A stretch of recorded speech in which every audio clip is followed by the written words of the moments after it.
Bonsoir à toutes et à tous, bienvenue dans votre magazine Hauts-de-France Business sur BFM Grand Lille et BFM Grand Littoral, un rendez-vous consacré aux entreprises de notre région.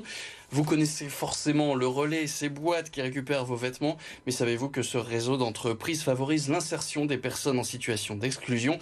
Et cette société coopérative et participative a son siège social basé à Bruay-la-Bussière. Pour en parler ce soir, nous recevons Emmanuel Pilois, administrateur du Relais France. Bonsoir. Bonsoir. Merci de nous avoir rejoints et pour m'accompagner comme chaque semaine, notre experte Jeanne Magnien. Bonsoir Jeanne. Bonsoir Vincent, bonsoir Emmanuel Pilois. Bonjour. Journaliste donc au Journal des Entreprises. On débute cette édition, comme chaque semaine, avec quelques chiffres.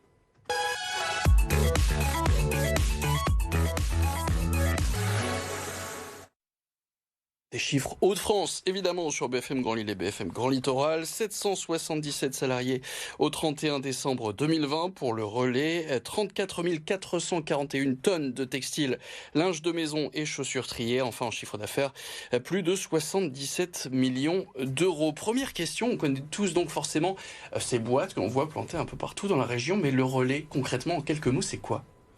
C'est une entreprise, c'est un réseau d'entreprises d'insertion. Il a été créé il y a un peu plus de 30 ans à Bruay-la-Bussière.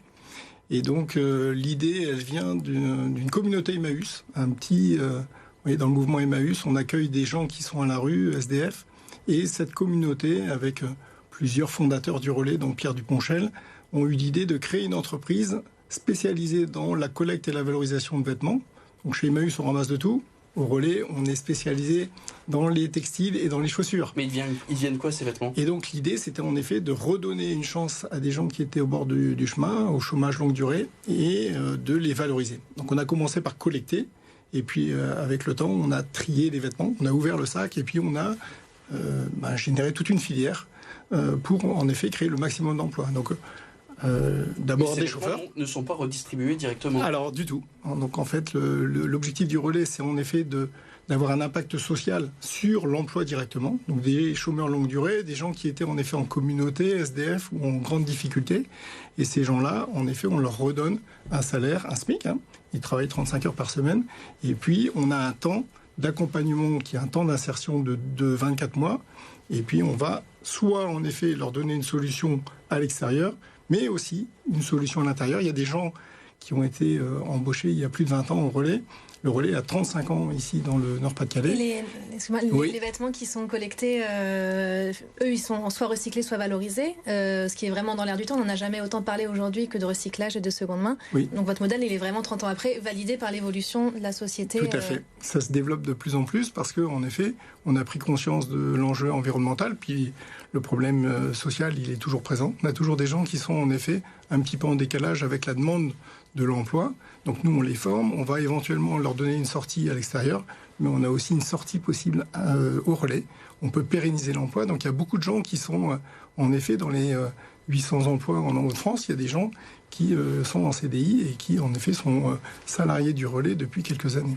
Et vous avez aussi un réseau de boutiques de seconde main que les gens connaissent sous la marque Dingue Fringues. Est-ce qu'avec les tensions actuelles sur le pouvoir d'achat, vous observez davantage d'affluence au magasin? Est-ce qu'il y a des gens qui poussent la porte qui ne seraient pas venus auparavant? Peut-être. En tout cas, nos chiffres, ils sont en augmentation.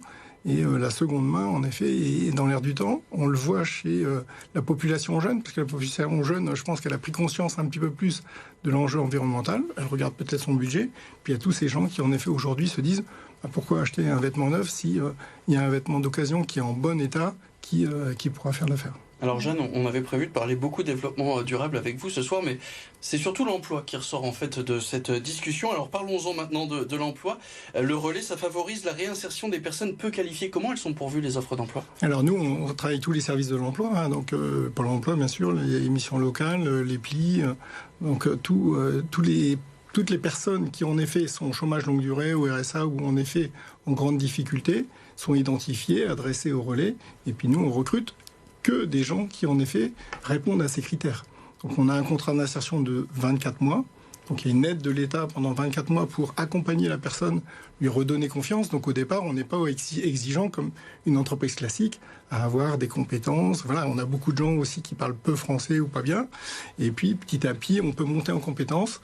et puis en effet déboucher éventuellement sur des diplômes, des formations et d'autres emplois. Mais parfois ça reste chez nous, c'est-à-dire que les gens vont rester au relais au bout des 24 mois. Vous avez un système d'apprentissage, c'est ça, enfin de compagnonnage? Alors nous on a beaucoup d'accompagnement, les anciens accompagnent les nouveaux, c'est-à-dire vraiment ça fait partie de notre ADN, c'est qu'en effet les gens se sentent investis de cet enjeu de former les autres, et ça a du sens. En fait, quand on a été dans la galère, on a beaucoup de plaisir à aider quelqu'un qui arrive et puis qui débarque. Il y a un effet miroir, si vous voulez. On se retrouve, et puis il y a une générosité au relais qui est très importante des équipes auprès des nouveaux salariés. Et les sorties positives sont toujours dans le domaine du textile, ou après les gens qui sont passés chez vous peuvent travailler n'importe où? N'importe où, parce qu'en effet, on va ouvrir la formation à des domaines. Si la personne, en effet, a certaines compétences, a commencé en effet à travailler dans un domaine, on va essayer d'évaluer la capacité à aller plus loin dans cette filière ou dans ce domaine. Alors revenons-en maintenant au textile. Vous triez 34 500 tonnes de textile par an. Quelle part est revalorisée? Comment ça fonctionne? Tout est revalorisé. Donc en fait, tout resserre. Donc quand les gens nous donnent un vêtement, en fonction de sa qualité, il va aboutir à un endroit différent, ou dans la filière à un endroit différent. Un jeans en très bon état, il va être proposé dans la boutique Dingue Fringues, et on va revendre à 5-10 euros un vêtement qui, en effet, pourra être porté pendant 2-3 ans, il n'y a pas de souci. Ensuite, le vêtement qui est un peu fatigué mais qui n'est pas troué, on va le retrouver sur des marchés plus pauvres, beaucoup vers l'Afrique. On travaille énormément avec l'Afrique, et donc ce jeans, il va se retrouver au Burkina, au Sénégal, à Madagascar, où on crée nous-mêmes de l'emploi. Et s'il est vraiment craqué, il faut nous le donner, parce qu'on va en effet le transformer, en faire un outil différent, parce que ça va être un isolant pour le bâtiment, qui est très intéressant, parce que c'est du coton, et ce coton, il a une caractéristique thermique et acoustique très intéressante à réutiliser. Donc il ne faut surtout pas acheter un vêtement. Un vêtement, il a une deuxième vie, c'est une ressource. Et en effet, vous avez réussi à innover en créant le Métis, donc cette innovation qui rencontre un grand succès. Oui. Est-ce que vous avez d'autres pistes d'innovation pour peut-être élargir les possibilités de revalorisation? De plus en plus, on est interrogé par les fabricants eux-mêmes qui se disent demain, il va falloir que dans nos modèles de fabrication, on intègre de la fibre.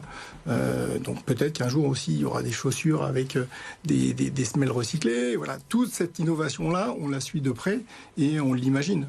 Nos vêtements ne seront plus constitués que de matières neuves. Il y aura une part recyclée de plus en plus dans les vêtements ou les chaussures. Un mot maintenant de l'entreprise Le Relais. Comment elle fonctionne de manière financière? Comment vous êtes subventionné? On a des subventions qui sont liées à notre activité. Donc le fait d'être en entreprise d'insertion, il y a des aides de l'État, l'aide à l'insertion qui a une durée de 24 mois. Donc il y a 10 000 euros par personne et par an pendant 2 ans. Cette aide à l'insertion, elle représente un petit 5 à 10% de notre activité. Donc c'est vraiment notre travail qui fait vivre l'entreprise. Ensuite, on a des aides liées au recyclage. Donc, il y a un éco-organisme, en effet, qui vient, à chaque tonne triée, nous verser à peu près 100 à 120 euros la tonne de contribution environnementale pour, en effet, valoriser ce textile. Donc, les subventions qu'on a de ce côté-là ne représentent que 15% de notre activité. C'est notre travail qui fait gagner le salaire de chacun. Merci beaucoup Emmanuel Pilot, administrateur du Relais France, d'être venu sur ce plateau. Donc on a bien compris, on peut donner tous nos vêtements, même les troués, au Relais France. Faut tout donner. C'est bon à savoir, parce que mine de rien, tout le monde ne le savait peut-être pas. Merci beaucoup. On passe maintenant à l'actualité du Journal des entreprises.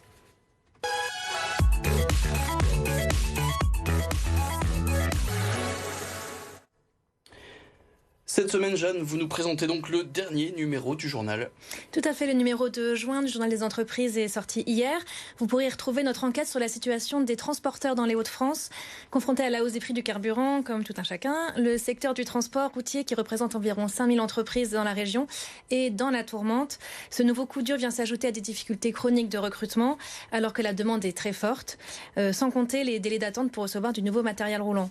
Face à ces contraintes, le secteur anticipe des réorganisations en profondeur et sans doute beaucoup de rachats d'entreprises dans les mois qui viennent, avec du coup l'apparition de grosses entreprises là où les petits acteurs sont pour l'instant très nombreux. C'est tout le secteur qui pourrait changer de visage dans les mois qui arrivent. Donc on a beaucoup parlé du relais, autre entreprise bien connue dans la région, là c'est le Café Méo. Oui, qui fait également l'objet d'un grand article dans nos pages.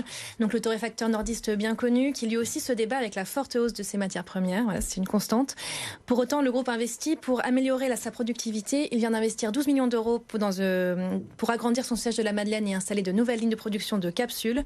Et surtout, Méo se met au vert. Le torréfacteur revoit tous ses emballages pour y éliminer tout le plastique. Et il lance Kuta, une nouvelle gamme de café dont une partie est acheminée en voilier. Au moins, ça règle la question du prix du carburant. Merci beaucoup, Jeanne. Ces articles et bien d'autres, évidemment, retrouvés sur le site du Journal des Entreprises. Merci beaucoup, Emmanuel Pilois, d'être venu sur ce plateau. Jeanne, à la semaine prochaine. À la semaine prochaine. Parfait. Et restez avec nous. L'information continue. On se retrouve aussi demain dans votre magazine Emploi. Nous vous présenterons le village des recruteurs. Nous recevons Antoine Thalys, directeur d'Aglaé Events.